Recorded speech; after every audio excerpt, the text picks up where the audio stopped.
क्यों भगवान श्री कृष्ण ने कर्ण से उनके सारे पुण्य छीन लिया? ऐसा क्या हुआ था कि उनको कर्ण का सारा पुण्य छीन लेना पड़ा? जानकर आप चौंक जाएंगे। कर्ण अर्जुन अंतिम युद्ध महाभारत का सबसे भयानक युद्ध था। इस युद्ध में कर्ण और अर्जुन ने एक दूसरे पर ना जाने कितने भयानक अस्त्र चलाए थे। महाशक्तिशाली ब्रह्मास्त्र का प्रयोग ना जाने कितने बार उन्होंने एक दूसरे पर किया। ऐसा लग रहा था कि ये युद्ध कभी समाप्त ही नहीं होगा।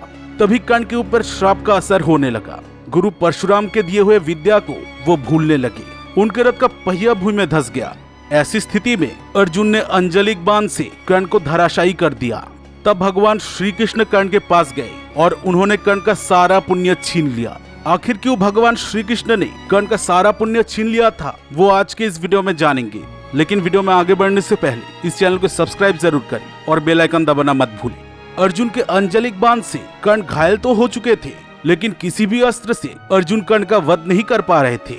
इससे अर्जुन बहुत आश्चर्यचकित हो गए। उन्होंने भगवान श्री कृष्ण से पूछा, माधव, आखिर क्यों मैं पापी कर्ण को मार नहीं पा रहा हूँ? ये विधि की कैसी लीला है? अर्जुन की बात सुनकर भगवान श्री कृष्ण बोले, ऐसा मत बोलो पार्थ। कर्ण कोई पापी नहीं है, वो एक धर्मात्मा है। उसने अपने जीवन में ना जाने कितने पुण्य किया है। बचपन से ही वो जरूरतमंदों को दान देता आया है। उसके द्वार से आज तक कोई भी खाली हाथ नहीं लौटा। तुम्हारे हित के लिए तुम्हारे पिता इंद्र ने जब एक ब्राह्मण के वेश में उसका कवच और कुंडल मांगा था, तब वो जान गया था कि वो ब्राह्मण और कोई नहीं इंद्रदेव ही थे। लेकिन फिर भी इस दानवीर ने हंसते हुए अपना दिव्य कवच और कुंडल इंद्र को दान कर दिया। यही कारण है कि आज तुम कर्ण का वध नहीं कर पा रहे हो। कर्ण ने अपने जीवन में अनगिनत दान पुण्य किया है, इसलिए स्वयं धर्मदेव तुम्हारे हर बाण से कर्ण की रक्षा कर रहे हैं। इसलिए तुम कर्ण का वध नहीं कर पा रहे हो। इसके बाद भगवान श्री कृष्ण एक ब्राह्मण का वेश बनाकर घायल कर्ण के पास पहुंच गए। श्री कृष्ण को देखते ही कर्ण ने उन्हें प्रणाम किया। तब श्री कृष्ण ने कहा, अंगराज, सुना है आप बहुत बड़े दानवीर हैं। आपने कभी भी किसी को खाली हाथ नहीं लौटाया है, इसलिए मैं आपसे दान मांगने आया हूँ। हो सके तो आप मुझे अपना सारा पुण्य दान कीजिए। ये सुनकर कर्ण समझ गए कि ब्राह्मण के वेश में जो दान मांगने आए हैं वो भगवान श्री कृष्ण ही है। लेकिन फिर भी दानवीर कर्ण ने श्री कृष्ण को अपना सारा पुण्य दान कर दिया। तब अर्जुन कर्ण का वध कर पाए थे।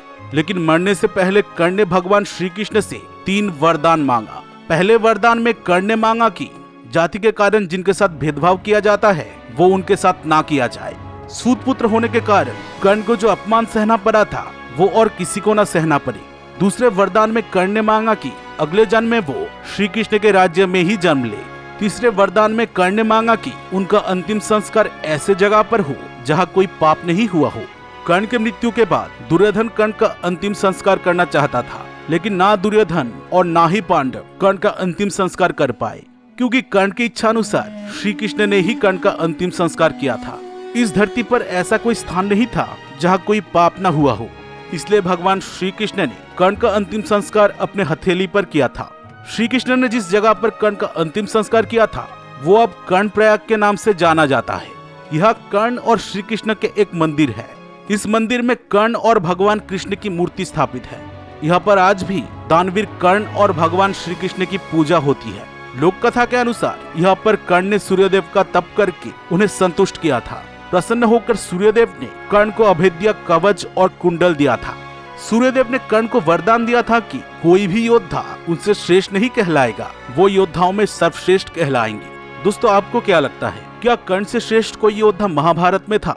आप महाभारत के किस योद्धा को सर्वश्रेष्ठ समझते हैं? कमेंट करके जरूर बताना। और वीडियो पसंद आई हो तो इसे जरूर एक लाइक कर देना।